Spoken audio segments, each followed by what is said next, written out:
What's up, you hawks and doves? It's FensTheSpook with a part two of a fireside. Oop, I already said in the first video, it wasn't fireside, moonlight chat. Again, I say that simply because I film these videos exclusively at night. Not to be a freak or a goth. It just, my wife's in bed and she won't hear me talking to myself and go, hey, no wonder you don't have any friends, that kind of thing.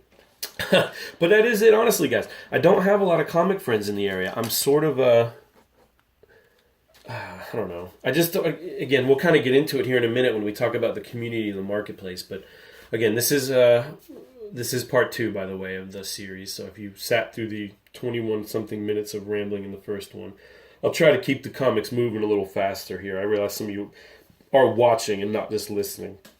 So I'll try to keep pace a little bit better, guys. So sorry about that first one. I got a little wrapped up in my thoughts there, but I'll try to keep the pace here. So anyway, this one's about the community and just, where people are at and how things are moving along and stuff like that. So what do we got up here, though? Some books I picked up recently. Super DC Giant 23, Super DC Giant 26, and a 80-page Giant number 5 over there in the corner. We'll show off each one here while we talk. So the community, again, like I said in the last video, I'm sort of split between whether I really mean the community or the market. The community and the market are one thing, aren't they? I mean, doesn't the community drive the market? If you're talking about the community... Oh, real quick, back to what I said last video. This is what I meant. Like, I don't know if you can see it. I almost didn't buy this book because of the fox. Ooh, that glare. Yeah, you saw that. Probably blinded you. I almost didn't buy this book because of that foxing in that corner. I don't know if you can see it well or not. Anyway, the book's got some weird staining. Foxing is one of those things that doesn't bother me too bad, but I told you, I'm getting a little pickier in my books here. So anyway, the community and the market are the same entity. So when I say the community, understand I mean the market. I feel like some people are going to think I'm reaching out on YouTube and saying, oh, these shitty YouTubers. I'm not talking about anyone on YouTube. I'm talking about all of us. If you buy comics, if you sell comics, you're in the community. You're in the market. And I'm sick. I'm sick to death of the market right now, my friends. Does that mean I'm sick to death of the community? I guess it does, by my own argument, doesn't it? I don't know. The same turmoil I'm sort of having in my collection. Do I go higher grade and get a little bit, as people would say, snobbish and betray my roots, And in the community, do I stick to my guns and kind of avoid a certain type of person that we're going to talk about here? And I don't know. It's one of those things. So what am I talking about? Well, I don't like the fact, to begin with, that every GD person that I meet, trying to keep the language clean here, is a dealer. Every person I meet's a dealer. I'm not a dealer. I work with a dealer. I'm a clerk for a dealer. I'm a partner with a dealer. I go to shows with a dealer. But I'm not a dealer. I'm a collector. Do I have access to stuff other collectors don't have? I suppose you could say that. I do get into shows sometimes ahead of time and get to browse with the other dudes, but I don't have the kind of money they have. So my weight, there's no weight to sling around here. The dealers don't know me other than on a friendly level. If they happen to get along with me, then we'll get to know each other. But I don't, I'm not in their inner circle. But everybody's a dealer now. Hey, man, I just picked up a little collection that I got on Craigslist. Cool, man. I didn't know, I'm talking to my buddy. I didn't know you were buying stuff on Craigslist. Oh, yeah, man. And, man, I flipped that X-Men one. I made like $200, blah, blah, blah. And it's just like, oh, that's cool, dude. But did you enjoy any of the books? Oh, man, I don't know. Just, I hear that. I know a lot of people who do that. I know guys that come into our store and look through our dollar bins, and it's no big deal. There's nothing wrong with you if you do these things. And that's kind of what I'm trying to say is I don't know if I really even have a leg to stand on. Should I be mad about this? But they'll come into the store, they'll go through my dollar bin, and then they'll come up, and sometimes they're shady about it. Here's like, God, this Batman 80-page Giant issue 5 is in miraculously good shape. It's almost like brand new. They'll go through the dollar bins, come up, they'll act all squirrely. Let me give you an example. I had a kid spend about 4 hours in there. 4 hours. Went through every comic in my store. Vintage, medium, like, bronze, copper, and dollar bin stuff. Comes up after 3 hours with one book, and I just knew something was up. And I said, hey, man, so what's up with this book? And he just kind of looks at me shady. I might have even told this story before. Starts getting kind of weird and just kind of, I don't know. He just acting like he didn't want to tell me. And I was like, look, I'm not going to take the book away from you. You got it out of the dollar bin. It's $1. Just tell me what it is. And it was like Coyote 11, which is first Todd McFarlane art. I don't know. I mean, it's whatever, dude. I don't care. It's $300 maybe if it's on high grade and graded or something, I guess. I don't even know, man. And it just was like, what a sorry way to collect comics. I mean, I know that's offensive. I know some of you probably are like, hey, dude, fuck you. Excuse my language, but piss off. I do that. I go to stores and I look for keys and stuff like that that are, haven't been found in. I get them from the dollar bin. Like, I get it, but if that, I don't know. I'm just so disconnected with that. Do I sell books for money? Yes, sometimes. But I never buy them with that intent. I've done it maybe twice in my life. Have I bought a book with the intent of selling it again for money? And I'll be honest with you, I kind of wish I hadn't. I kind of wish I still had the books. It's just not my heart to do that kind of thing. And it's not to say it's evil. Here's a fantastic 435. You remember this one, right, guys? First Dragon Man. I had it in a case, the CGC case. It's like let's see, I forget what the grade was. 5.5. I told you I was going to bust it out. I wasn't kidding. The fellow I like to shoot the slab cracking vids with, I haven't got up with in a while, so I just did it myself. But anyway, I can't stand the fact that everybody's a dealer. A dealer's a dealer, and a dealer used to mean something. And I'm not going back that far. I'm only 30-something years old here, but it used to be a comic dealer was the guy. And now, because of the internet, because of the age of information, and everybody's a dealer. The Overstreet price guide is almost useless to look prices up. eBay, its last sale dominates everything. Oh, last sale was $400. Yeah, bro, but this is like a $600 book. Last sale was $400. Well, piss off. I'm not selling it to you for $400. And you just get sick of this stuff and getting beaten down on everything. Well, hey, man, do you guarantee this is a CGC 7? No, I don't guarantee shit, dude. Sorry, I'm getting riled up. Let me take a drink. Calm down. But you get what I'm saying. The market is bad. It's toxic right now. And you may disagree, and you may be right, and you have the right to disagree, and I'm sure I'm going to hear about it. And that's okay. I'm inviting it. That's the whole point of this video. I want to talk about this.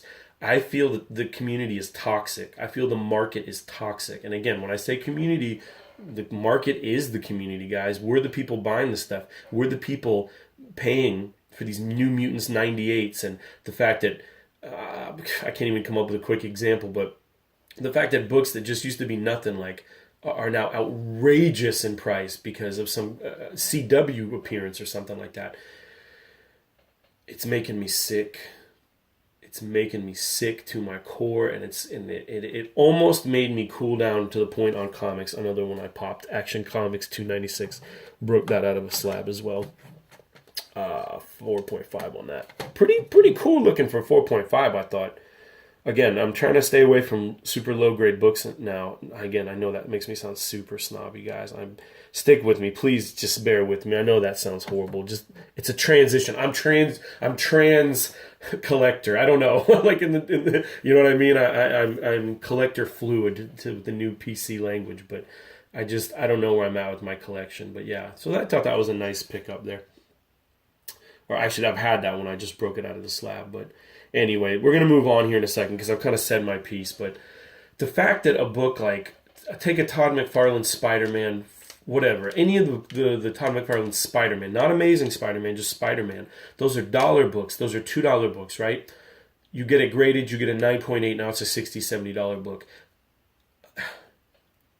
I'm going to say something like super controversial here, at least for me. I'm not a controversial person. I try not to be.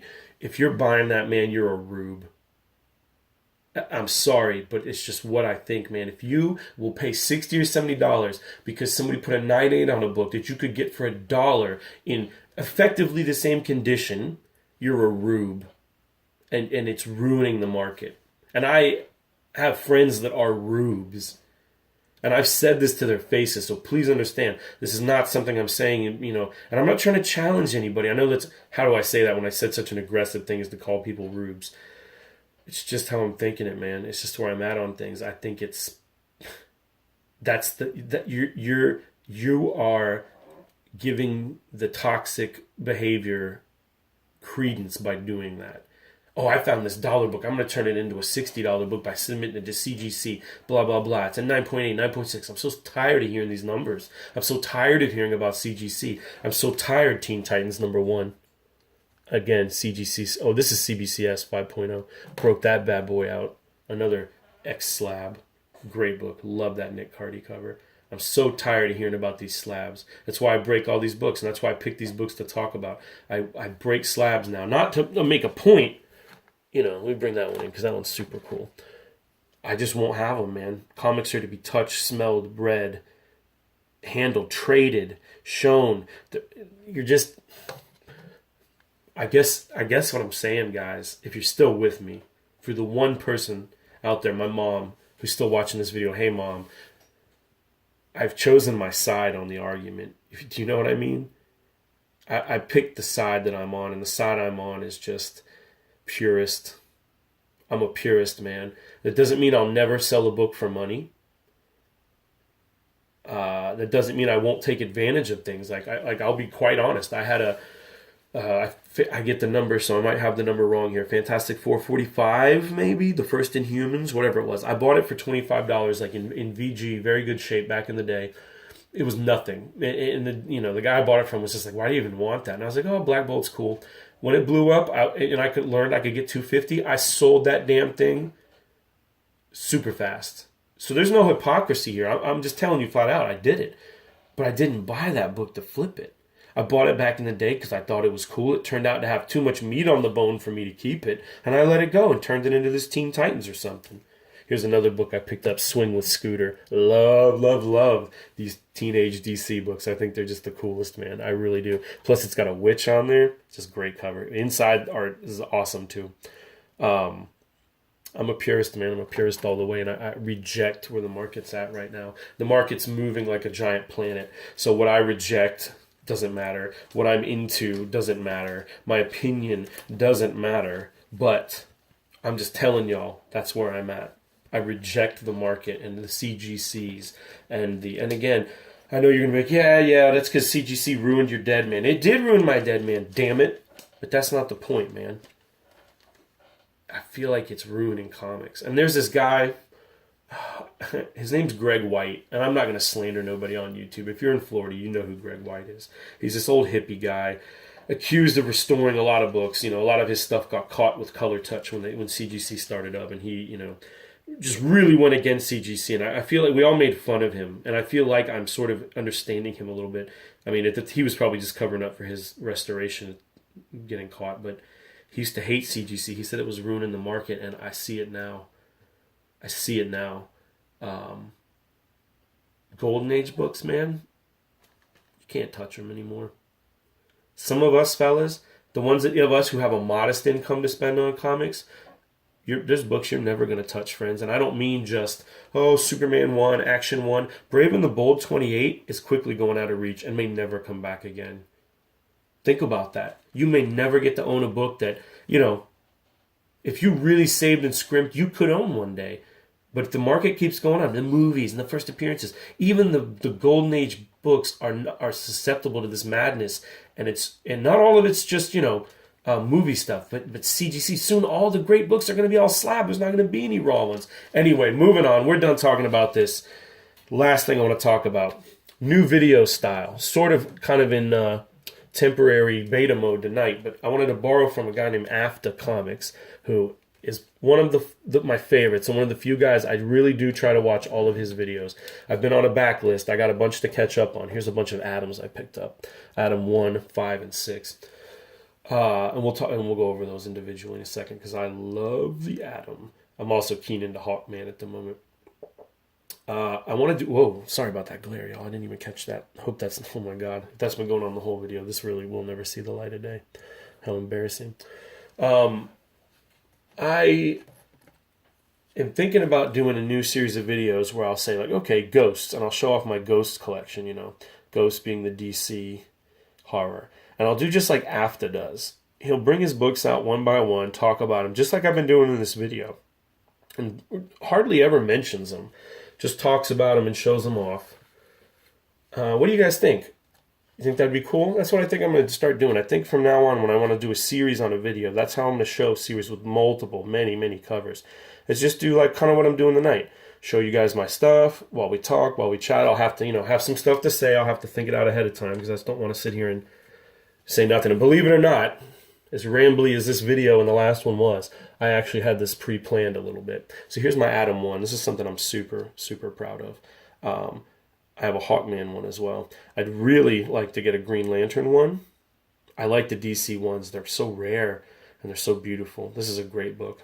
And I really love the Atom. I think the Atom's awesome. I think Atom and Hawkman are two of my favorite DC characters. So that's what I wanted to say.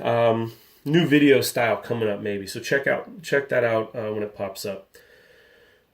Close it up. Thanks for listening, guys. This has been a long-ass ramble. I feel so much better talking about this because you guys really are my comic friends. I don't have a lot of people that I'm friends with who do comics to the extent that I do and to do the kind of comics that I do. I mean, I know a lot of guys that do modern comics and they collect, hey, man, I got the new, whatever, this and that, and Justice League and Superman.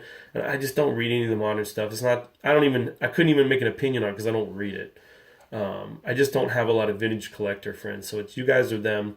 It's cool reaching out and kind of talking with you, and I appreciate you watching the video. And last thing I wanted to say is I do watch y'all's videos. I know I don't comment on a lot of them, and sometimes I do hold off for quite a while, and then I'll go and one day watch 5, 6, 7 of them. And so if you see an explosion of comments from me, just understand that's what's going on. It's it's just one of those things. Sometimes I'm in the mood to watch videos about comics and sometimes I'm not. And I expect it works both ways here. So guys, thanks for sticking with me. If you were able to handle both of those videos, that's some serious fortitude and I appreciate that. So hit me back with your comments. What do you think about the market? Am I being a crotchety old shit? Just move on, grandpa. That's not how things work anymore. The information age is a boon, and the fact that people can know the price of anything at any moment means no one can be swindled anymore, et cetera, et cetera, et cetera. AFTA talks about the fact that when you used to buy a comic, this is back in the day before I was even born, because again, I'm in my 30s. eBay was well established by the time I started collecting comics. I've never known anything other than the information age in terms of comics. I mean, I was born when I was little, computers were just in the fledgling stage, but in terms of my collecting years, there's always been internet and eBay. He talked about a time when the stores around you, if they had a book you wanted, you had to buy it because there was nowhere else to get it, and that was it. You just paid it. And I don't know, as silly as that sounds to want to go to a time when the consumer was hamstrung by locality and what you found at conventions, it just sounds so much purer to me than the way we do things now. So anyway, that's me. I'm feeling a little lost in the current comic market. I'm feeling like I sort of don't belong. You know what I mean? I mean, I'm here. I'm doing my thing. You guys are doing your thing. We're friends, but I feel like everyone's moving around me, and I kind of just like a little snail, just putting along, buying my Atom, buying my Swing with Scooter, buying my Witching Hour. Meanwhile, Hulk 181s and all this stuff are flying, and it just, I don't know.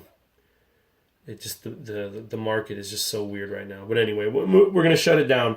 I have nothing else to say. At this point, it would be just pointless rambling. Not that any of it hasn't been, but guys, thank you so much for watching. This is probably my, if it hits the internet, this is the biggest thank you I'll ever give you because I know that was really rough sitting through all that. It really does mean a lot to me when you guys watch the videos and leave comments and stuff, even though I may not comment back or, things like that. Again, you don't see my comments on your channels a lot of the time. Sometimes I do.